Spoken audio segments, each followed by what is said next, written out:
नमस्कार दोस्तों, कैसे हैं आप सभी। बहुत बहुत स्वागत है आपका। दोस्तों, कुछ नया सीखना चाहते हैं तो चैनल को सब्सक्राइब जरूर कीजिएगा।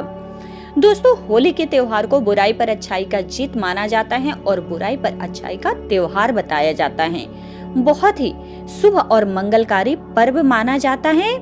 होली के दिन हर प्रकार के पेड़ पौधे जीव जंतु सब जागृत अवस्था में होते हैं, यानी कि इस दिन आप जो भी उपाय करेंगे वो सब सफल होगा। आपकी संपूर्ण इच्छाएं इस दिन पूर्ण की जाएगी। दोस्तों, दम है तो रात 12 बजे होली के दिन इस पौधे को सिर्फ छू करके आ जाना, छप्पर फाड़ धन बरसेगा। दुनिया का कोई भी ऐसा ताकत नहीं है, कोई भी व्यक्ति नहीं है जो आपको धनवान बनने से रोक पाए।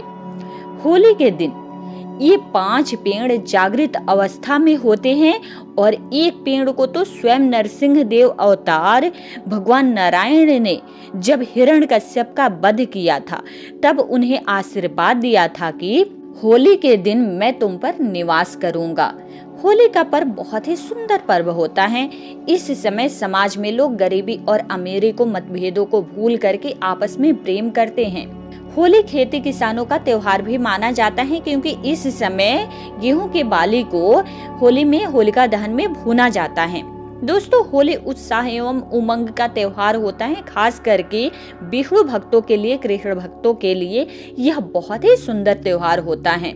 इस दिन विष्णु भक्त व्रत भी करते हैं।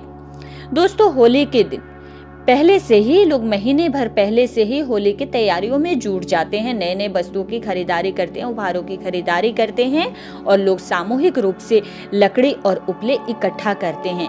आप इकट्ठा करते हैं कि नहीं, हमें कमेंट सेक्शन में जरूर बताइएगा। दोस्तों, फाल्गुन पूर्णिमा के दिन संध्या काल में जब भद्रा दोष रहित होता है तो उस समय होलिका दहन किया जाता है।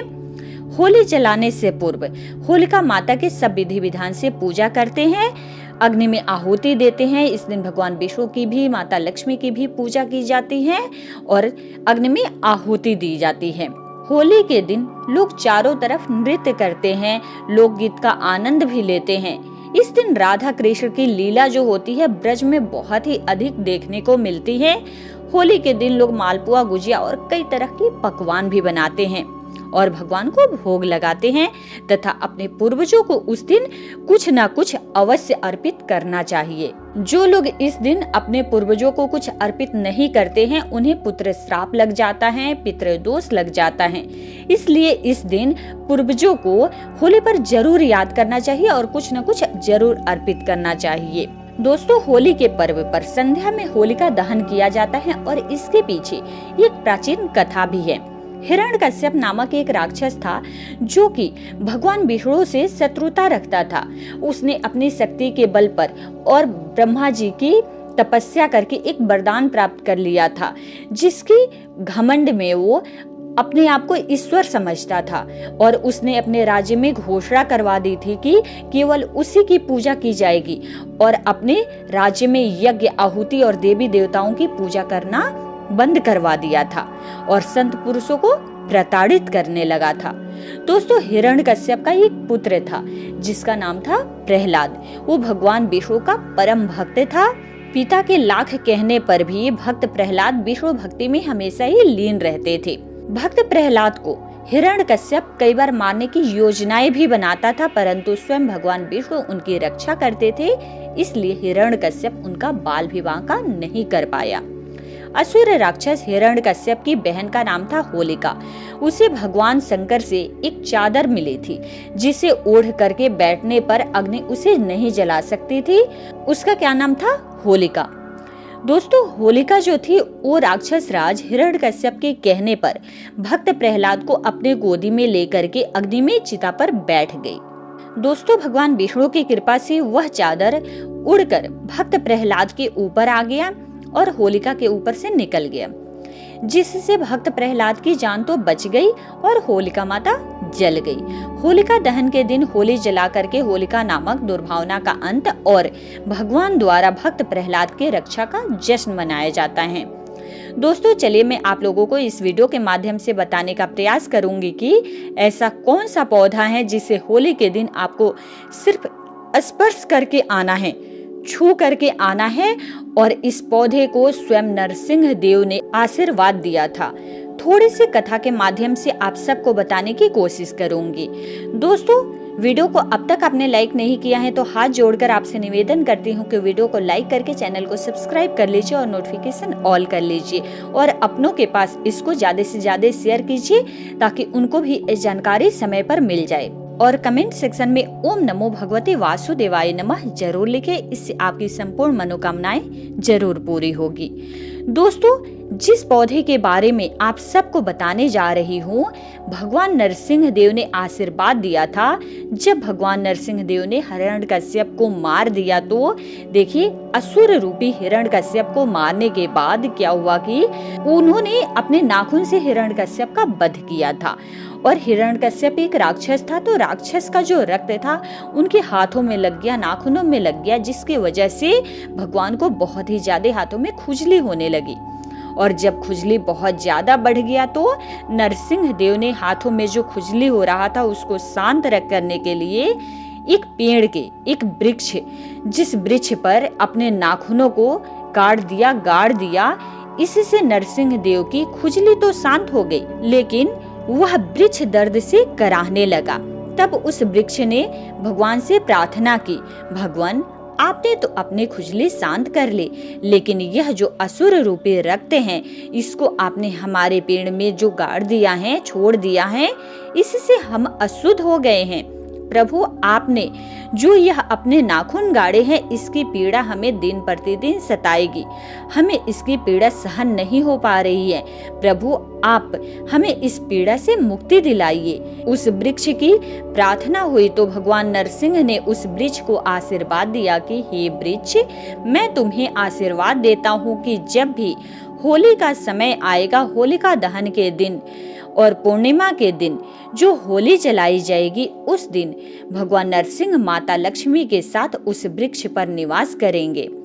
दोस्तों, ऐसा माना जाता है कि होलिका दहन के दिन सच्चे मन से इस वृक्ष से प्रार्थना की जाए तो, इस वृक्ष से निवेदन किया जाए तो आपकी सभी प्रकार के कष्ट और दुख दर्द जो भी हैं उन सब से आपको मुक्ति मिलेगी। सारे दुख दर्द क्लेश, जो भी पैसों की तंगी है, सब कुछ समाप्त हो जाएगा। आप जो चाहेंगे वो सब कुछ मिलेगा अगर इस दिन आप इस वृक्ष से प्रार्थना करते हैं तो। लेकिन इस वृक्ष को छूने से पहले आपको कुछ नियम है जिनका पालन जरूर करना है और दोस्तों, आपको इसका 100% लाभ मिलेगा। दोस्तों, इस वृक्ष को छूने से पहले आपको अपने घर से एक नारियल लेकर जाना है और 5 बतासे लेकर के जाना है और एक लाल कपड़ा ले जाना है। लाल कपड़ा ना हो, कोई लाल चुंदरी हो पूजा का, तो वो भी लेकर के आप जा सकते हैं। और दोस्तों, इस नारियल को आपको वृक्ष को भेंट करना है और आज आपने जो बतासे रखे हैं अपने पास, उसे क्या करना है, एक दोने में या पत्ते में डाल करके पत्ते को दोना बना लीजिए और इस वृक्ष के नीचे 5 बतासे रख दीजिए और आपको एक नारियल जो ले गए हैं उसे वृक्ष को भेंट करना है। आप चाहे तो धूप बत्ती दिखा करके अच्छे से पूजा भी कर सकते हैं और इस वृक्ष से प्रार्थना करना है कि हे वृक्षराज, आप हमारी गरीबी, आप हमारी परेशानी, आप हमारी निर्धनता को दूर कर दीजिए, क्योंकि आज आपके ऊपर स्वयं भगवान विष्णु माता लक्ष्मी के साथ विराजमान है। मैं आपके दोनों दिव्य शक्तियों को प्रणाम करती हूँ और निवेदन करती हूँ कि आप हमारे जो भी कष्ट हैं उनको दूर कीजिए। उन सब से मैं प्रार्थना करती हूँ, हमारी गरीबी को, हमारी परेशानी को, हमारे जीवन में जो कष्ट चल रहा है, परेशानी चल रहा है, उन सब को आप दूर कर दीजिए। इस प्रकार से आपको निवेदन करना है और क्या करना है कि आपको उस पौधे के, उस पेड़ के एक फल को लेकर के उस लाल कपड़े में बांध लेना है और जब आप इस फल को लाल कपड़े में बांध करके ले आए तो उस समय आपको इतना ध्यान रखना है कि पीछे मुड़ करके नहीं देखना है आपको। साथ ही साथ जब आप इस वृक्ष को एक नारियल भेंट करे, 5 बतासे भेंट करे, तब आपको ध्यान रखना है कि तत्काल इस वृक्ष को नहीं छूना है। इस वृक्ष को पहले प्रणाम करना है, इस वृक्ष में निवास करने वाले दिव्य शक्तियों को प्रणाम करना है, इसके बाद आपको बोलना है कि हे वृक्षराज, मैं आपको छूने जा रही हूँ। कृपया हमारे अंदर जो भी अलक्ष्मी है, जो भी निर्धनता है, जो भी कष्ट है, उन सबको आप खींच लीजिए एवं आप मुझे लक्ष्मी प्रदान करें। मेरे अंदर के जितने भी पाप हैं, दोष हैं, उन सबको आप खींच लीजिए। आप मुझे सुकून प्रदान कीजिए, आप मुझे सगुन प्रदान कीजिए। मेरे अंदर जितने भी पाप हैं, उन सबको खींच करके मुझे धन लक्ष्मी वैभव प्रदान कीजिए।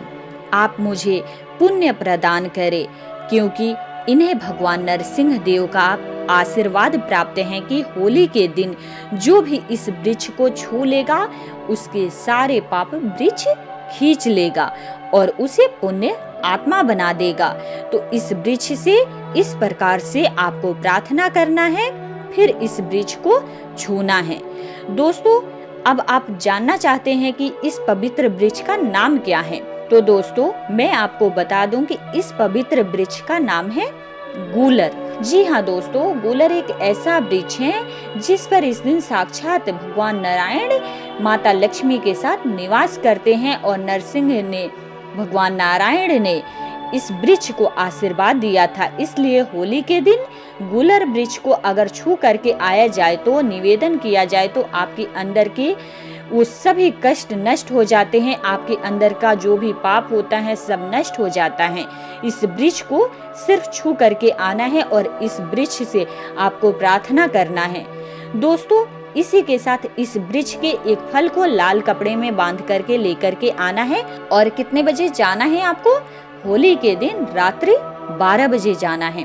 दोस्तों, दम है तो इस उपाय को करके देखो। दुनिया की कोई भी ताकत आपको करोड़पति होने से नहीं रोक पाएगी, धनी होने से नहीं रोक पाएगी। स्वयं भगवान नरसिंह देव ने आपके सर पर आशीर्वाद का हाथ रखेंगे और आपको विजय की प्राप्ति होगी, धनवान बन जाएंगे आप। तो इस समय एक फल लेकर के आना है और इस फल को बिना घर में किसी को बताए धन की पेटी में रख लेना है। और जहाँ पर आप पैसे रखते हैं, गल्ले हैं, वहाँ पर आपको रख देना है, धन की पेटी में रख देना है। आपको दिन दुगुनी रात चौगुनी तरक्की मिलने लगेगी, छप्पर फाड़ धन बरसेगा आपके घर में। लेकिन जब भी आप ये उपाय करें तो इसे गुप्त रखना है, इसके बारे में किसी को भी नहीं बताना है। देखिए, आप अपने बच्चे को, अपने घर वालों को, अपने जो भी घर वाले कितने भी आपसे करीबी क्यों ना हो, किसी को भी नहीं बताना है। दोस्तों, टोने टोटके के दुनिया में विश्वास करना जरूरी है और सबसे ज्यादा आपको इसे गुप्त रखना जरूरी है। लेकिन टोटके सही होने चाहिए। जो हम आपको बता रहे हैं, जो व्यक्ति जितने ज्यादा उपाय करते हैं, गुप्त रखते हैं, उन्हें उतना ही ज्यादा इसका लाभ मिलता है। गुप्त धन लाभ मिलता है, धन दौलत रुपया पैसा सब मिलता है। और खास करके इसमें विश्वास होना जरूरी है। विश्वास है तो पत्थर में भी भगवान है, और विश्वास नहीं है तो भगवान सामने भी हो तब भी आपको उसमें पत्थर ही दिखेगा, भगवान नहीं दिखेंगे। दोस्तों, इस होली पर ये उपाय करके देखें, आपको जरूर लाभ मिलेगा, 100% लाभ मिलेगा। इसी के साथ आप सबसे विदा लेती हूँ, मिलते हैं अगले वीडियो में। जय श्री कृष्ण, जय विष्णु भगवान, जय माँ लक्ष्मी, राधे राधे दोस्तों।